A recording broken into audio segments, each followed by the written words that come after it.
ನಮಸ್ಕಾರ. ಸದಾನಂದ ಬಾಬು ಯೂಟ್ಯೂಬ್ ವಾಹಿನಿಗೆ ಸ್ವಾಗತ. 18ನೇ ತಾರೀಕಿಗೆ MLC ಚುನಾವಣೆ ಡೇಟ್ ಫಿಕ್ಸ್ ಆಗಿದೆ.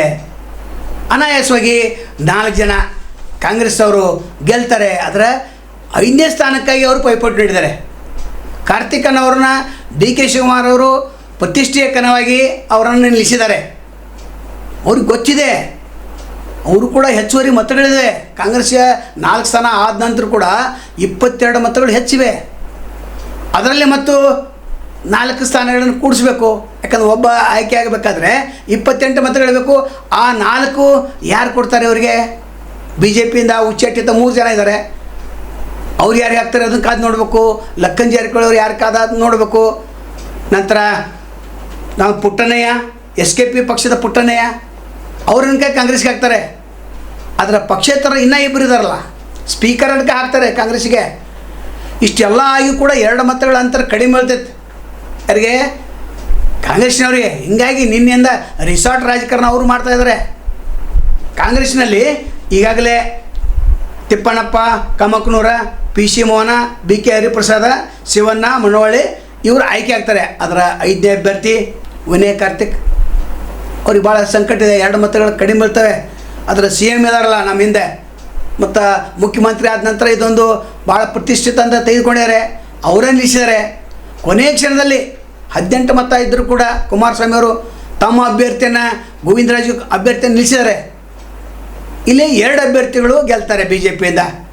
ನಂತರ ಉಳಿದ 6 ಮತಗಳು ಉಳಿತಾವೆ. ಯಾರು ಗೆಲ್ತಾರೆ ಅಂತಂದರೆ ಈಗಾಗಲೇ ರಘು ಕೌಟಿಲ್ಯ, ಲಿಂಗರಾಜ್ ಪಾಟೀಲ್ ಅವರ ಹೆಸರನ್ನು ಅವರು ಫೈನಲ್ ಮಾಡಿದ್ದಾರೆ. ಇನ್ನು ಗೋವಿಂದರಾಜು ಗೆಲ್ಲಬೇಕಾದ್ರೆ 18 ಮತ್ತು ಹೆಚ್ಚುವರಿ BJPಯಿಂದ 6 ಎಷ್ಟಾಯ್ತು? 24 ಆಯ್ತು. ಆ 24 ಆದರೆ ಇನ್ನೂ 4 ಬೇಕಲ್ಲ.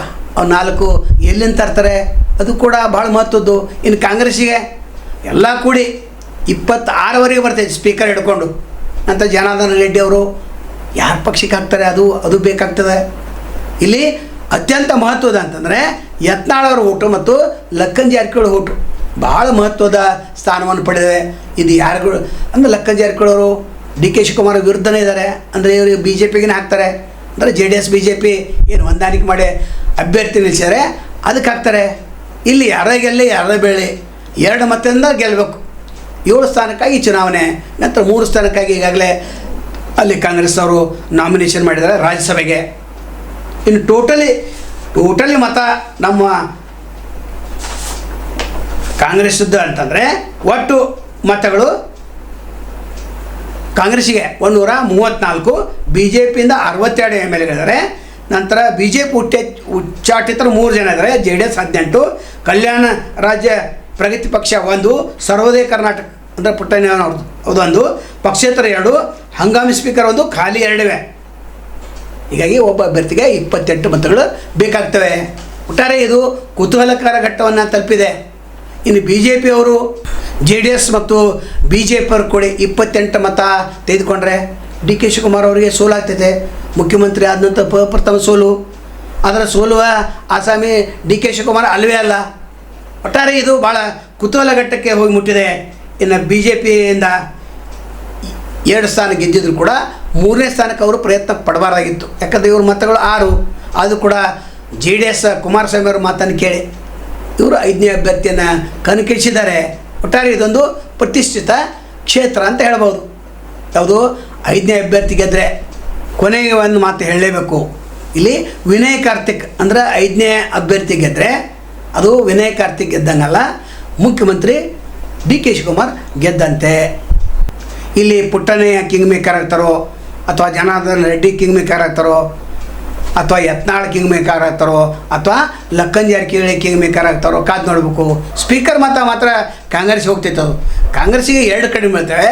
ನಂತರ BJP ಮತ್ತು JDS ಕೂಡಿ ಅವರಿಗೂ ಕೂಡ ಎಲ್ಲವನ್ನು ನೋಡಿ 2 ಮತ ಕಡಿಮೆ ಇರ್ತವೆ.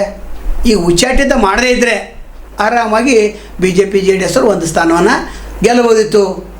ಇನ್ನು ಆ ಪಕ್ಷೇತರ ಊಟ ಎಲ್ಲಿ ಹೋಗ್ತವೆ ಅನ್ನೋದು ಕೂಡ ಕಾದು ನೋಡಬೇಕು.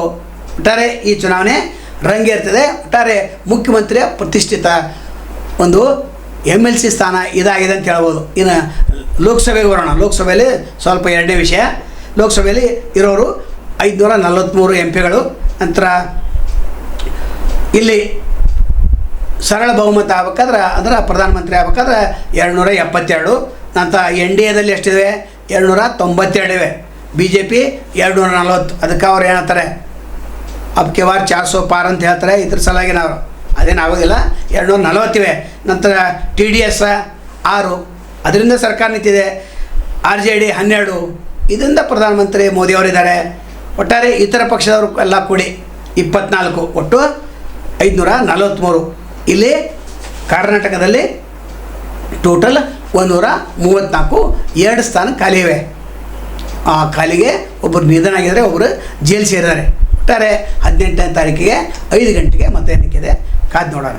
ನಾಳೆ ತಮ್ಮನ್ನು ಭೇಟಿ ಆಗ್ತೇವೆ. ಅಲ್ಲಿವರೆಗೆ ಎಲ್ಲಿ ಶುಭಾಗಲಿ. ನಮಸ್ಕಾರ.